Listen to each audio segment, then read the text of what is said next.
And if I told you that there was a goalkeeper who was so good with his feet that he could even play in midfield? Yes, there was. And that goalkeeper was René Higuita, one of the most controversial goalkeepers in soccer. Not only because of his plastic style of play at a time when goalkeepers didn't need to be good with their feet, but also because of his close ties to Pablo Escobar, the Colombian drug cartel boss. And without a doubt, his nickname says a lot about his personality. He was born in Medellin, in a very poor area. His father, Jorge Zapata, abandoned his family at an early age, and his mother died in a serious accident. In order to escape the poverty that surrounded him, Higuita found peace in the dusty, grassless soccer field near his home called Maracana, where he developed a love for the beautiful game. He had always wanted to be a famous striker. That was his dream. But in one game, the main goalkeeper got injured and the coach called out, "Higuita, we need you in goal." Higuita didn't want to, but he knew that if he didn't, he would lose his place in the team and he wouldn't be able to bring any more money home. So he accepted. To everyone's surprise, he made great saves and began his style of play that would make him famous touches of the ball and precise passes in his first year as goalkeeper. He scored 7 goals in 17 games. His goals were always from free kicks or penalties. He began the era of goalkeepers that would culminate in Rogerio Cini. But this video isn't about him. So the following year in 1986, the young, then goalkeeper, was announced at Atlético Nacional. And yes, the team announced him and then signed him. And what confidence was all that you may be wondering? Simple, the owner of Atlético at the time imposed that confidence. Pablo Emilio Escobar, need I say?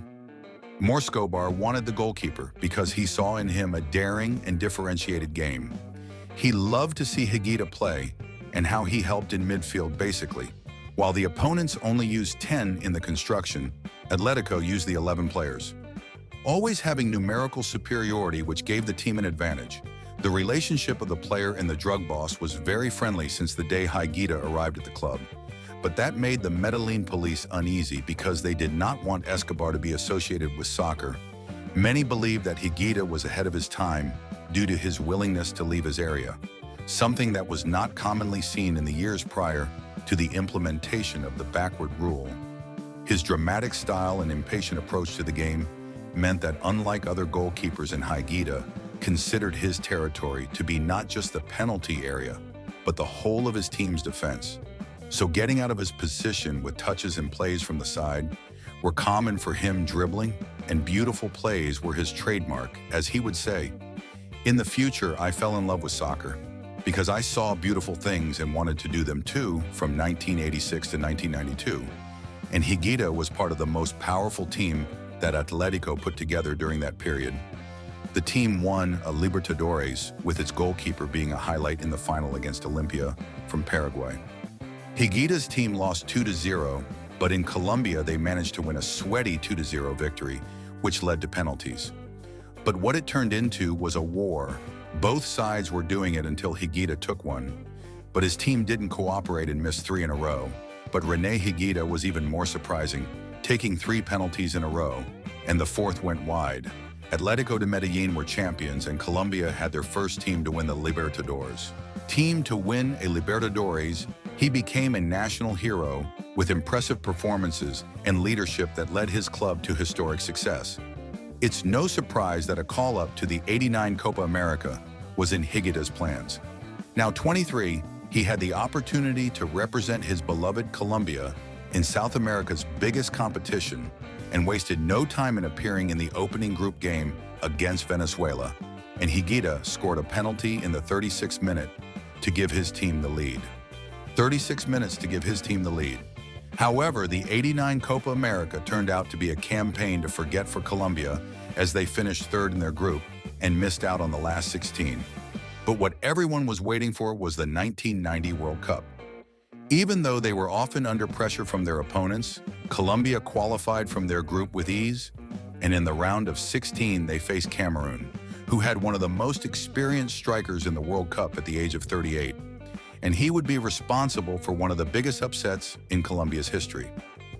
But first, tell me what you think of the video, leave your comments on what I can improve, and take the opportunity to subscribe and like the video so I can always bring you more videos. And more often, thank you all for your comments. You're amazing. The game took place at the São Paulo Stadium with 50,000 spectators.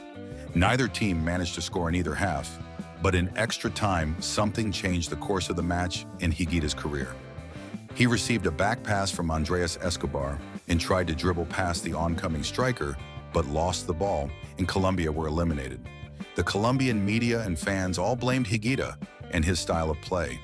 They said that he shouldn't remain in the national team or at least stop being daring and be like all the other goalkeepers. But Higuita had personality and wouldn't accept that, even if it meant never playing for Colombia again.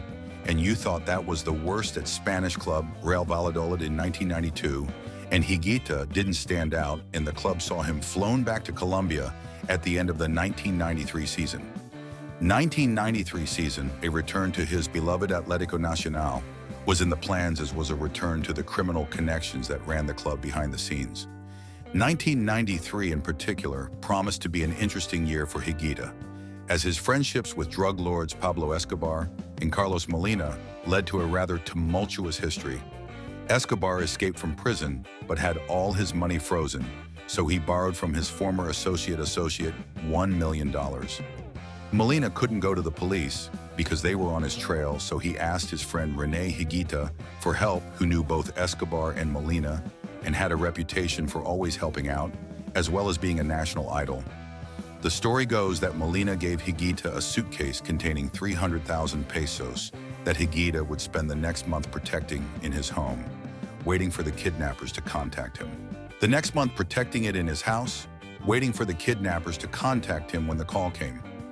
He was picked up and taken to the center of Medellin, where the ransom was delivered in exchange for Molina's daughter, while he waited for Escobar's men to bring Molina's daughter to deliver the children to the nearby neighborhood. People flocked to him in search of Higuita's autograph, to which he readily complied, showing how much of an icon he still was to his fans in Colombia. Afterwards, Higuita spoke openly about the case, which is why we have so much information. According to him, it was a mission from God, because God gave me the opportunity to make a family happy. He also said that he received 64,000 pesos for his help, which caught the attention of a Colombian general who linked his friendship with Escobar to the receipt of the money and said that Higuita was part of the kidnapping, a very serious crime in Colombia. In June 1993, the goalkeeper was sentenced to 7 months in prison and would be cut from the '94 World Cup in the United States, decided to embark on a 2-week hunger strike in protest at his imprisonment. This act, coupled with his lack of soccer, meant that Higuita was not in a fit state to be selected by Colombia for the World Cup in the summer of '94. Further requests from his teammates for his release were rejected, and Higuita was unable to go to the World Cup, resulting in Colombia having a disappointing World Cup, leaving the competition in embarrassing fashion in last place in Group A. The consequences of Colombia's embarrassing exit from the World Cup were severe. When they returned home, right-back Andrés Escobar was murdered in retaliation for scoring an own goal during the tournament. In the same year, the goalkeeper returned to play for Atlético de Medellin, and the club was once again in the spotlight. His most memorable game would come with the national team in 1995 in a friendly against England at Wembley, and Higuita made what was recorded as one of the greatest saves in the history of soccer. With the game tied at 0-0, an English player received a pass from outside the area and attempted a cross. This attempted cross became more of an attempt to shoot at goal instead of a simple save. Higuita produced a magical moment when he used his famous scorpion kick to save the ball. Removing any danger, the stadium was speechless. The world, he was speechless, and attributed his defense to the children of his homeland, who were always trying new things and used them as inspiration. After that, the goalkeeper became known as a mercenary.